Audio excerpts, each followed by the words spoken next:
제가 했던 데가 유통업체인데, 유통업체에 이제 임원까지 하다가 나오게 되면 대부분 다 이제 중소기업에 임원으로 가서 길면은 3년, 짧으면 2년 이렇게 있다가 대부분 다 나오고 그다음부터 이제 일자리 못 찾고서 헤매게 되는 게 대부분 다 유통업체 임원들의 퇴직 이후의 현실이라고 보시면 돼요. 근데 중소기업에서 저 이제 육류를 많이 해봤으니까 육류의 회사에 중소기업이잖아요. 거기서 영업부터 바닥부터 해가지고 오신 분들은 지금도 나이 50, 60이 돼도 현장에서 일하시는 분들 많아요. 왜냐하면 현장을 알기 때문에. 저희 같은 사람은 현장을 모르기 때문에 가가지고 회사의 운영을 어떻게 해야 되지. 그러니까 입으로는 전략적인 얘기 이렇게 많은 얘기들 하는데 이론적인 거에 급급한 얘기들만 현실을 모르는 얘기들만 계속 해낼 수밖에 없고 그분들은 바닥부터 영업을 해왔기 때문에 같은 동종업계로 이직이나 이런 부분들이 쉬워요. 유통업체에서 임원을 해서 퇴직했던 사람들은 대부분 다 중소기업에 가서 1, 2년 있다가 그만둬요. 근데 그 바닥에서 계속 커오신 분들은 지금도 나이 60 넘어서도 지금도 계속 영업을 해요. 왜냐면 영업은 인맥이거든요. 이분 60 넘었더라도 신입사원이 와가지고 아니면 누가 와가지고 그 역할 할 수 있나요? 못해요. 그러다 보니까 중소기업에서 현장부터 쌓아오신 분들은 자기의 경력을 다하는 순간까지 충분하게 그리고 중소기업은 사실은 정년퇴직 이런 것들보다는 실질적으로 임원으로 올라간 다음에는 뭐 부사장 타이틀 아니면 전무 타이틀 들고서 70까지 일하신 분들 많아요. 그러니까 실질적인 현장에 대한 것들이 이해가 높으신 분들이 그 이후에 다른 사람들 퇴직해가지고 놀고 있을 때 현장에서 일하시는 분들이 더 많아요. 그래서 그런 부분들은 장점이 되니까 굳이 단점이라고 생각하지 마시고 현장에서 여러분들이 배워야 될 부분들은 충분하게 배우는 부분, 이 부분들이 저는 필요하다고 생각합니다. 두 가지 얘기를 해드리고 싶어요. 첫 번째 부분은 저희 와이프 얘기인데, 그러니까 제가 1997년도에 결혼했잖아요. 1997년도에 결혼했는데, 그때 그 2,500만 원, 저기 고덕동에 있는 반자에서 딱 시작을 했어요.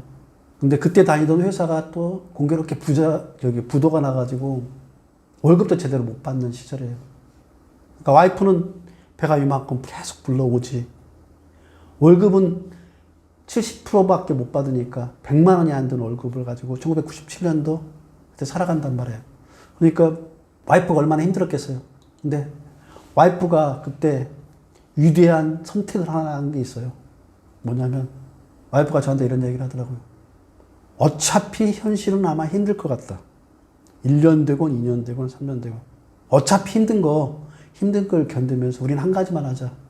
우리가 버는 것 중에 일부는 떼어서 무조건 저축을 하자. 이게 종잣돈을 만들어 놓지 않으면 언젠가 우리가 이 틈을 갖다 벗어날 수 있는 기회를 갖다가 박탈당하게 될 것 같다. 그래서 저는 그 1997년도 회사가 부도나고 그 12월에 와이프가 저한테 얘기했던 거, 이 얘기를 제가 도약할 수 있는 그러니까 2,500만 원에서 50억 가는데 첫 번째 선택했던 것 같아요. 내가 벌고 있는 거에 100만 원을 벌든 50만 원을 벌든 그 중에 10%는 무조건 저축을 하자. 이 선택이 그게 기가 막히게 사실은 시간이 지날수록 통장 안에 조금씩 돈을 쌓여가더라고요. 그러다 보니까 제가 부도난 회사에서 다른 회사를 이직해가지고 월급이 올라가니까 이미 몸에는 전략을 통해서 생활비를 아낄 수 있는 DNA는 이미 내장되어 있고 그러다 보니까 월급이 올라가면 올라가는 만큼 그게 다 저축금액으로 다 전환이 되더라고요. 그러다 보니까 1997년도부터 2007년도까지 10년 동안에 처음에 10만 원부터 시작했던 그 저축금액들이 쌓여가지고 얼마가 되냐면요. 3억 2천이 됐어요. 거의 200만 원씩을 갖다가 매월 200만 원씩 10년 동안 저축한 거 효과가 나오더라고요. 3억 2천을 10년 만에 모을 수 있게 하는 그 선택이 어디서부터 시작되냐면요. 와이프가 자, 지금의 우리 생활 벗어나기 힘들어. 고생스러운 거 어쩔 수 없어. 근데 미래를 위해서 씨앗 감자, 종자를 갖다가 남겨놓는 것들을 안 해놨다 그러면 저는 불가능했다고 생각해요. 그래서 그런 선택을 꼭 하셔야 돼요. 어느 순간에 내가 미래를 위해서 미래의 어느 지점까지 나가기 위한 그 씨앗을 갖다가 어떻게 만들 건가에 대한 것들을 명확하게 선택을 하셔야 됩니다. 그 선택이 있었기 때문에 저는 2,500만 원에서 50억까지 들 수 있는데 첫 번째 선택이 된 거예요. 그래서 여러분들이 지금 대기업을 다니든 중소기업을 다니든 뭘 다니시든 선택을 하세요. 이 소득을 중에 몇 프로는 내가 미래에 씨앗이 되게, 종잣돈이 되게 저축을 하겠다. 그렇게 되면 시간이 지나면 쭉쭉쭉 쌓여갈 거예요. 저희가 10만 원부터 시작했던 것들이 쭉쭉쭉 나중에는 300만 원, 400만 원까지 해가지고 2007년도에 3억 2천이 될 수 있을 것까지 다 쌓여갑니다. 복리의 마법은 위대해요.